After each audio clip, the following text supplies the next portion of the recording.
இந்திய சினிமாவின் முக்கியமான நடிகைகளில் ஒருத்தரா இப்போ சாய் பல்லவி உயரத்துக்கு வந்துட்டாங்க. அவங்களுக்குன்னு ஒரு மிகப்பெரிய ரசிகர் பட்டாளமே இந்தியா முழுக்க இருக்காங்க.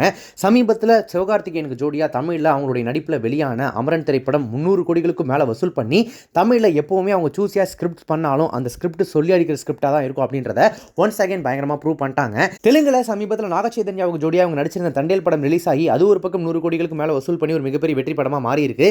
இந்த நிலையில தான் சமீபத்தில் தான் கொடுத்த ஒரு இன்டர்வியூவில் தன்னுடைய கனவு பற்றி அவங்க சொல்லியிருக்காங்க. என்ன சொல்லியிருக்காங்க அப்படின்னா, எனக்கு 21 வயசாக இருந்தப்போ என்னுடைய பாட்டி என்னை கூப்பிட்டு என்னுடைய கல்யாணத்துக்காக ஒரு புடவை ஒன்று பரிசாக கொடுத்தாங்க.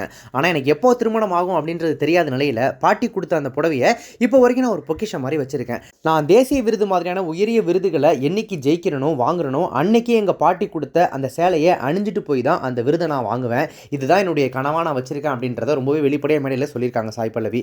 சாய் பல்லவியோட நடிப்பில் கடந்த 2022ஆம் ஆண்டு வெளியான கார்கி படத்திற்காக அவங்களுக்கு தேசிய விருது கிடைக்கும் அப்படின்னு எதிர்பார்க்கப்பட்டது. ஆனால் தனுஷ் நடித்த திருச்சிற்றம்பலம் படத்தில் நடித்த நித்யா மேனனுக்கு சிறந்த நடிகைக்கான தேசிய விருது வழங்கப்பட்டது அப்படின்றது குறிப்பிடத்தக்கது.